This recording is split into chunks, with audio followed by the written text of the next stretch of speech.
Olá, concurseiros de plantão, aqui que vos fala, eu sou Gabriel Pacheco. Seguindo aqui o baile, então, gente, vamos parar onde, né? Nós temos aqui dois outros tipos de sistemas que quando eles colocam um sistema de apoio à tomada de decisão, sistema de suporte à tomada de decisões, entendeu? Esses sistemas acabam aparecendo como se fosse, como é que eu poderia dizer, um troco, né? Literalmente um troco da definição do sistema de suporte à decisão, que são os nossos ERPs e os nossos MRPs, tudo bem? Vamos dar uma olhada aqui e já cair para dentro das questões, não é? O nosso ERP, Pacheco, o ERP, o que ele é, afinal de contas? Ó, o professor mais lindo e maravilhoso desse planeta, gente.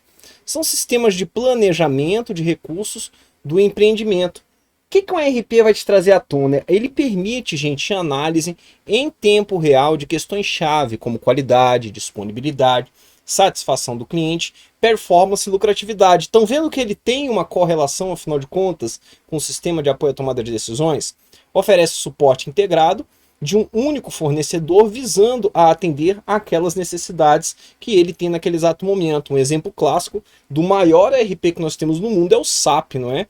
Tanto que é bem bacana que o SAP ele tem inclusive divisões por áreas específicas funcionais que você tem na organização. Tipo, tá muito legal mesmo, galera, o SAP, né? Ele é bacana. Pacheco, eu preciso estudar o SAP? Não, a não ser que tivesse vindo aí, né? A não ser que venha aí futuramente, explicitamente no seu edital escrito SAP, tá bom? Elimina custos e sistemas legados inflexíveis. Por quê? Porque você vai, afinal de contas, readaptando ele conforme você precisa.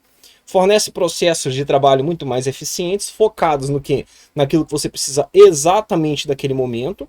E provê acesso aos dados para a tomada de decisão operacional e atualiza a infraestrutura tecnológica da sua organização. Bacana?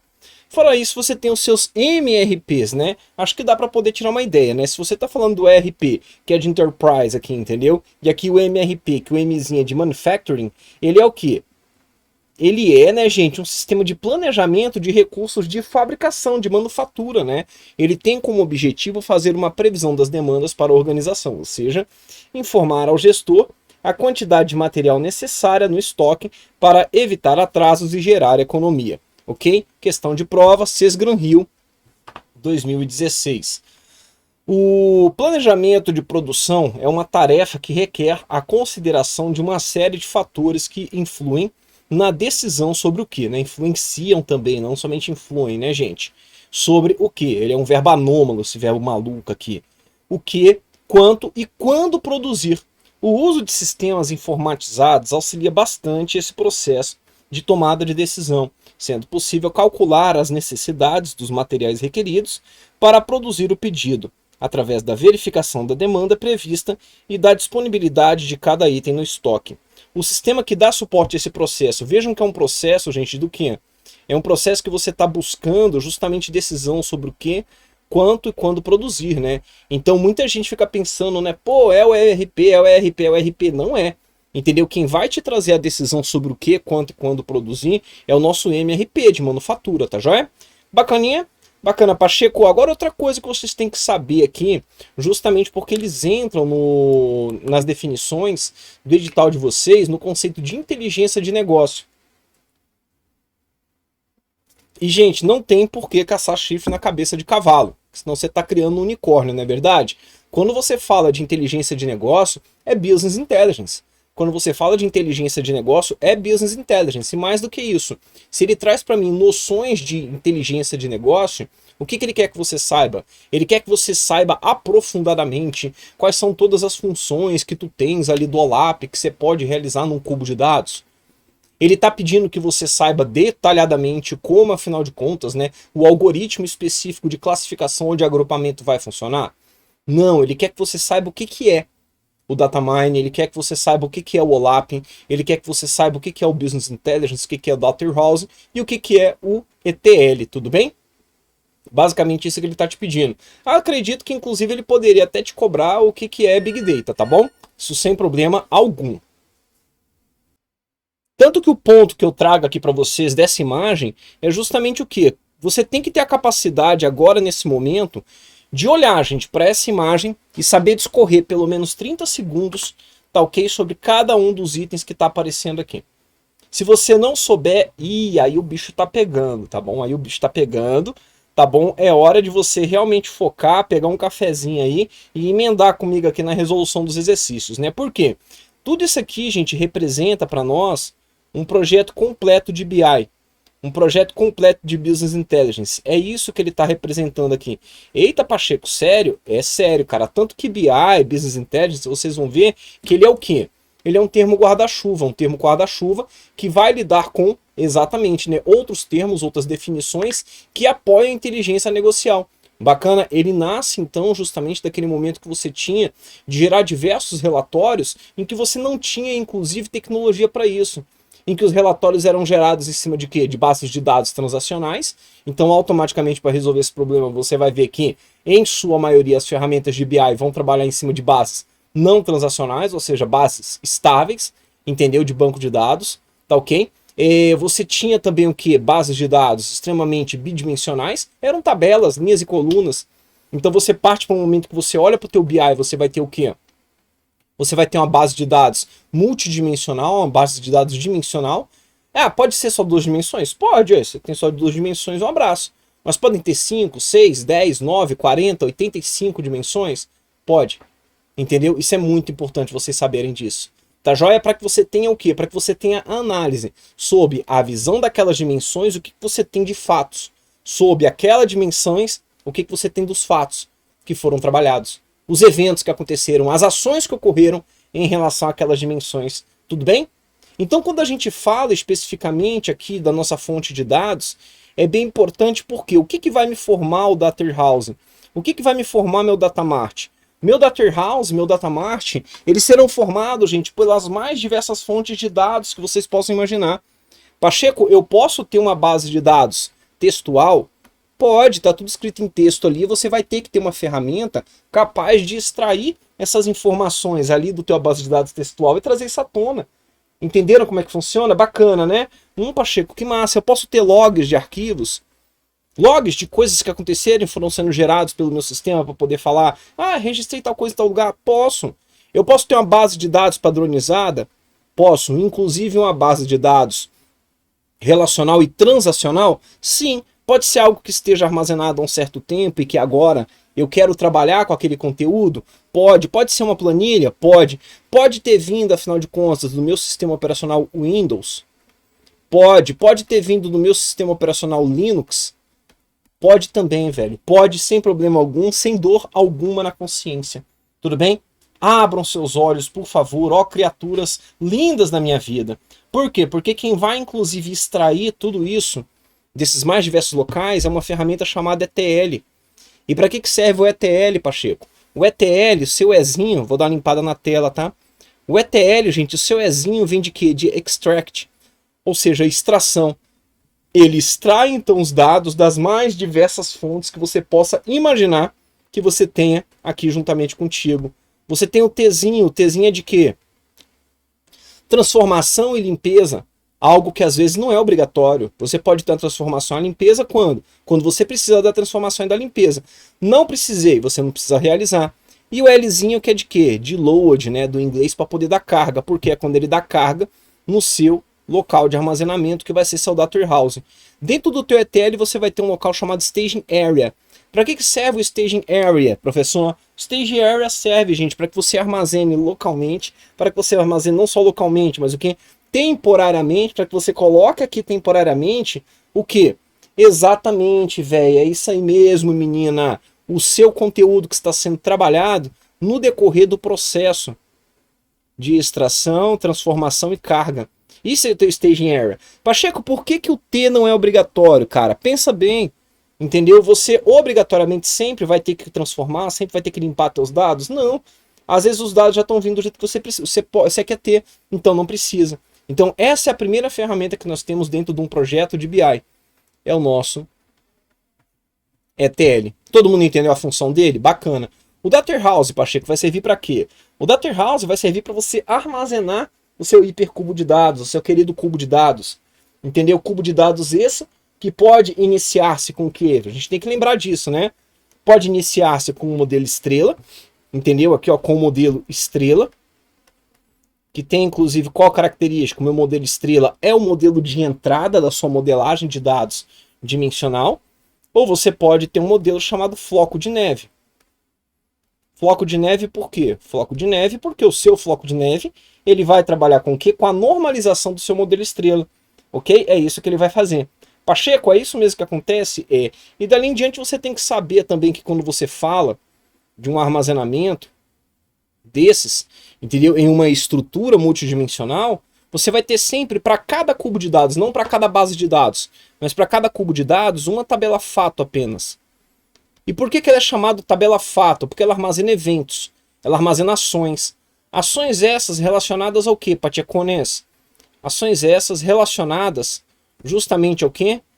A outras tabelas. Outras tabelas que em certos momentos, tudo bem, dentro da sua base de dados transacional, elas tiveram o quê? Elas tiveram registros que foram feitos, entendeu? Em relação ao que é dimensões. Então você pode ter a dimensão 1, você pode ter a dimensão 2, você pode ter a dimensão 3 e você pode ter, por exemplo, a dimensão 4. Assim como você poderia ter só a dimensão 1 e a dimensão 2. Ok? Ok. Como, por exemplo, a dimensão 1, você pode ter o quê? Isso aqui é uma tabela de produtos. A dimensão 2 é uma tabela de compradores. Compradores. A dimensão 3 é uma tabela de vendedores. E a dimensão 4 seria uma tabela de lojas. As lojas específicas, como por exemplo ali de um varejista, tudo bem que você tem produtos, tem compradores, tem vendedores e tem lojas, não é? Quais seriam os fatos que poderiam acontecer aqui quando você junta comprador, produto, vendedor e loja? Ah, Pacheco, eu me lembro de um fato chamado venda. Então automaticamente vocês podem ver que nesse momento, aqui a tua tabela fato, ela poderia ser uma venda. Olha lá que legal. Na verdade, vocês têm que lembrar disso, gente. Poderia ser uma venda? Poderia. Poderia ser o registro de um pedido somente? Ué, Pacheco, poderia também. Mas vejam que de alguma forma ela está armazenando o quê? Fatos. Está armazenando o quê? Eventos. Ações que aconteceram em um certo momento que cruzaram compradores, vendedores, produtos e lojas. O que automaticamente me traz um tipo de relacionamento muito fundamental no que diz respeito às nossas tabelas de dimensões e a nossa tabela fato. Lembrando, para cada cubo de dados você tem somente uma tabela fato. Que é qual? Vocês concordam comigo que um mesmo comprador pode estar em diversas vendas? Pode. Então aqui você vai ter um N, que é de muitos. Você concorda que uma venda é somente para um comprador? Comumente sim. Então isso vai acontecer para todos os demais relacionamentos. Vocês vão ver aqui exatamente o relacionamento que nós temos das tabelas de dimensões para a tabela fato é de 1 para N. E da tabela fato para as tabelas de dimensões é de N para 1. Por quê? Porque a tabela fato vai armazenar dentro dela exatamente, né, chaves estrangeiras específicas, tudo bem? Que se relacione com cada uma das dimensões em relação ao que? Quantitativos e períodos que aquilo ali foi acontecendo. Isso aqui é uma representação estrela. Quando você pega ali, afinal de contas, uma representação floco de neve, aí você tem o que? A normalização. Normalização por quê? Porque um produto aqui, ele pode ter cor, pode. Um produto, ele pode ter departamento, que inclusive se repete entre produtos específicos. Pode. Pode ter como, por exemplo, uma marca. Pode também. Então é onde você acaba tendo o quê? Exatamente, onde você acaba tendo que a normalização daquela sua tabela. Eu criei outra fato aqui em produto? Não. O que é isso aqui? É uma dimensão que se dividiu em subdimensões. Ok? Isso é o modelo estrela. E é onde justamente você tem o quê? O armazenamento desse tipo de modelo. Isso é um modelo floco de neve, na verdade. Desculpa, gente, perdão. Apaguem aí. É o modelo floco de neve. Mas o modelo floco de neve o quê? Exatamente, que acabou de normalizar o teu modelo estrela. Isso é muito importante vocês entenderem. Tá ok? Aí vocês vão falar assim, mas por que, Pacheco? Porque a ideia do cubo de dados é justamente essa, que você tem um miolo, um centro de um cubo, entendeu? Que armazene esses eventos, esses fatos que acabaram ocorrendo, beleza? Beleza, Pacheco. O teu data warehouse, obrigatoriamente, ele vai ter esse armazenamento em formato de cubo de dados? Não obrigatoriamente. Mas a tendência é que ele sempre tenha nesse formato, tudo bem? Ou seja, sempre em um formato de... Exatamente, sempre em um formato de cubo de dados. Pode ser uma tabela relacional? Pode, mas a tabela relacional não é transacional? Não, ela só é transacional a partir do momento que ela esteja em um banco de dados que recebe transações. Tudo bem? O Data Warehouse, Pacheco, qual a funcionalidade dele? Visualização, ó. visualização e acesso aos cubos de dados. Entendeu? Isso é teu Data Warehouse. Agora o que acontece? Vocês concordam comigo que o seu Data Warehouse ele pode ser menorzinho? O seu Data Warehouse em certos momentos ele pode pedir o quê?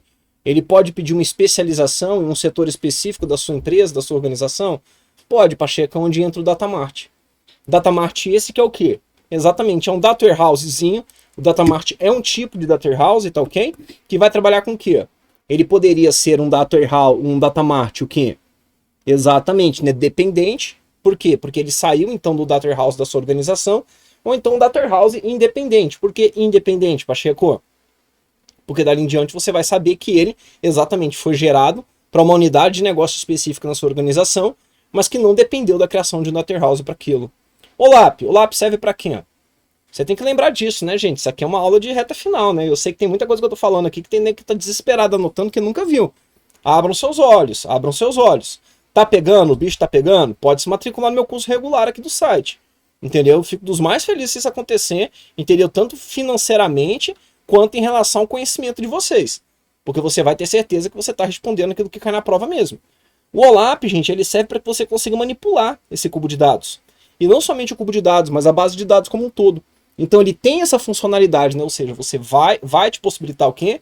Que você manipule, que você gire esse cubo de dados, que você aumente o nível de detalhamento dos seus dados que tem no cubo de dados, entendeu? Que você diminua o nível de detalhamento, que você altere de dimensão para dimensão e por aí vai. Então o OLAP serve para quê? Manipulação. Ó. Manipulação ou qualquer expressão sinônima, tá, gente? Manipulação do seu banco de dados. Data mining, Pacheco, serve para quê? Ó? O data mining serve para que você faça o quê? Exatamente, descubra novas associações e relacionamentos entre os dados de forma que simplesmente você ainda não estava conseguindo fazer aquilo sem o uso do data mining. Então ele literalmente serve para quê? Para minerar seus dados, ok? Bacana, Pachecão? Questão de prova. Sesgran Rio 2018. Se não lembrou do que eu estava falando, se não aprendeu com o que eu estava falando, na questão tu vai fazer isso. Um banco de dados multidimensional em uma empresa A é semelhante a um banco de dados relacional, exceto por não possuir foreign keys, né? Muito doco, né? O primeiro ponto, ele não é semelhante, porque o seu banco de dados relacional ele é bidimensional sempre, tá ok? Seu banco de dados multidimensional tem diversas dimensões, conforme eu apresentei para vocês, e ele possui foreign keys. Inclusive essas foreign keys vão estar armazenadas onde? Exatamente, nas tabelas FATO, né? A não ser, inclusive, que você esteja trabalhando com o quê? Você esteja trabalhando, inclusive, com um banco de dados multidimensional já normalizado. Que, inclusive, você tem foreign key o quê? Nas outras tabelas de dimensões, não é? Bacana. Mas não servem para armazenar os fatos, que é o caso da tabela FATO. É semelhante ao banco de dados relacional. Ah, já é semelhante a uma pomba, rapaz. Onde cada tabela tem uma coluna adicional para representar a dimensão temporal. Ah, conversa fiada, tchau. Tem nada a ver. Alimenta com seus dados os bancos de dados transacionais necessários para o negócio, né, gente? Muito pelo contrário, né? O que ele tem, na verdade, é o quê? É a extração de dados que venham lá do banco de dados transacional da sua organização, não é? Permite apenas consultas pré-definidas aos dados armazenados. Conversa fiada, né? Se você tem uma estrutura ali, entendeu? E que aquele cubo de dados te atenda, você vai conseguir, afinal de contas, o quê? Trabalhar com ele sem problema algum. Tem seus dados oriundos de bancos de dados transacionais? Também, né? Também dos bancos de dados transacionais, assim como de outras bases de dados, gabarito, letra E, de escola, marca o coraçãozinho aí, ó, esteja apaixonado pela questão, ok? Seguindo o baile aqui, nós teremos o que então? Mais uma questão da Sesgran Rio, novamente 2018, né? Os sistemas de Data Warehouse diferem de várias formas dos sistemas transacionais das empresas, como, por exemplo, em seu modelo de dados, para transferir e transformar os dados dos sistemas transacionais para os sistemas de Data Warehousing, é comum utilizar como estratégia a existência de uma camada especial da arquitetura, conhecida como quê? Qual é essa camada adicional que nós temos da arquitetura? Nossa Data Staging Area, né? Aquele que compõe, inclusive, né, o seu sistema de ETL, faz parte, inclusive, ali do local onde seu ETL vai acessar, para quê? Para que o próprio processo seja finalizado, né, gente? Ok? Bacaninha, né? Tá vendo que tá tudo em cima? Cai, não cai? Cai, Pachecão. Questão de número 8. Gente, lembre-se, né? Eu comento os itens quando os itens têm a ver com o comentário da questão, quando os itens são complementares ao que você tem na questão, e se eu não tiver trabalhado, né, com aquilo ali antes, tal, né? Porque senão não adianta ficar comentando integralmente todas as questões aqui, haja tempo, né? Vocês vão pegar um curso aqui só de análise de dados de 5 horas seguidas, sendo que eu sei que o tempo de vocês é corrido. Poxa, não dá não, né? Tem que ser assertivo e detalhado no nível necessário. No processo de extração, transformação e carga, uma característica da Data Staging Area é a de o quê? Aderir ao barramento de serviço da organização de forma fisicamente descentralizada. Galera, o Data Staging Area, ele, na verdade, é uma camada, né? Ele precisa ter uma adesão completa, ok? Ao barramento de serviços da sua organização? Talvez não, entendeu? Ele tem que, na verdade, o quê? Ele tem que, na verdade, ter o quê? Uma certa liberdade, inclusive, para conseguir acessar todos os demais recursos que ele precisa. Apresentar serviços de consulta e apresentação para usuários finais dos servidores OLTP? Não. O Data Staging Area vai servir para quê? Ele vai servir para você poder armazenar ali os dados, entendeu? Para que eles possam esperar um pouquinho o processo terminar para depois ser acessado, né? Letra C. Armazenar os dados selecionados provenientes das diversas fontes para serem usados pelo processo. É isso mesmo que ele vai nos fazer, não é? Letra D. Criar uma estrutura normalizada em Enterprise Data Warehouse para suportar aplicações OLAP. Pô, essa estrutura normalizada, quem é que vai fazer isso aqui? É o nosso modelo floco de neve, né? Lembre-se disso, tá? São as duas formas de modelagem que nós temos em modelagens multidimensionais. Suportar o processo de engenharia reversa interpretável pelo administrador de banco de dados. Isso não é característica base dele, não. Suportar o processo de engenharia reversa, não. Por que seria engenharia reversa, Pacheco? É quando você pega alguma coisa que já está funcional, que já está funcionando, entendeu? E você tenta reverter aquilo para o status quo inicial dele. Entendeu? Não é essa a função do nosso staging area, não é? É o que? É reservar ali um tempinho para que o processo seja realizado e ele consiga, afinal de contas, o quê? Ter o processamento finalizado. Um desenvolvedor precisava construir um modelo estrela para produzir um data warehouse sobre as transferências eletrônicas disponíveis feitas pelo correntista do banco, né? Aí, ó, Banco do Brasil, cargo de escriturário, tá? Você vai falar assim, não cai, cai para escriturário e caiu, tá bom? Que tabelas seriam adequadas para representar as dimensões desse modelo? Vamos lá dar uma olhada? Pô, se ele está falando sobre uma TED, né? Uma TED tem data? Ué, Pacheco, uma TED tem data. Uma TED tem um correntista? Tem. Uma TED tem um valor que foi transferido? Tem. Uma TED tem um banco destino? Sim. Mas desses aqui, algum deles te indica o evento que foi realizado? Uai, Pacheco, toda vez que eu faço uma TED eu tenho valor ali no meio. Pois é, então você não pode. Reparou que na verdade que você está desenhando aqui nessa letra A, isso aqui, ó, valor que compõe o evento da TED, repararam isso? Caraca, mano, é mesmo. O valor é o que vai ser realizado. Pois é, aí você tem aqui uma dimensão que é data, tu tem uma outra dimensão que é o quê? Correntista, tu tens uma outra dimensão que vai ser o quê?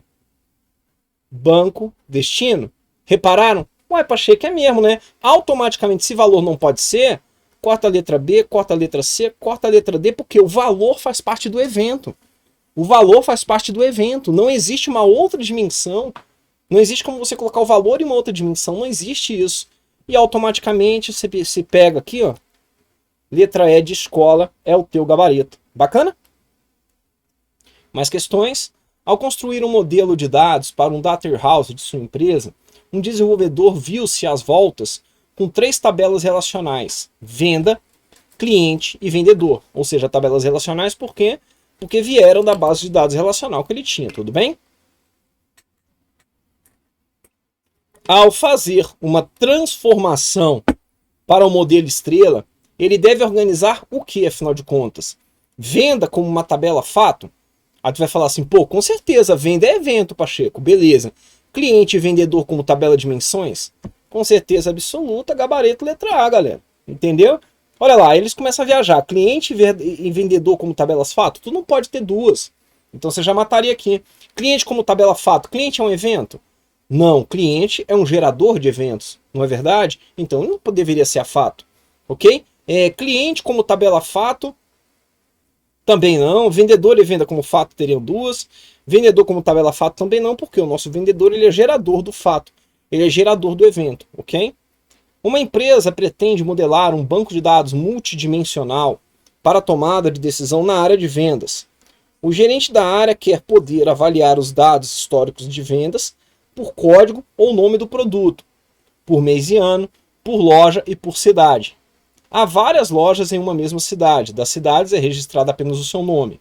É necessário registrar em que cidade está cada loja. Nesse banco de dados bem projetado, segundo o esquema estrela, haverá o quê? Apenas uma tabela com atributos para código do produto, nome do produto, mês, ano da venda, loja e cidade. Faz sentido isso?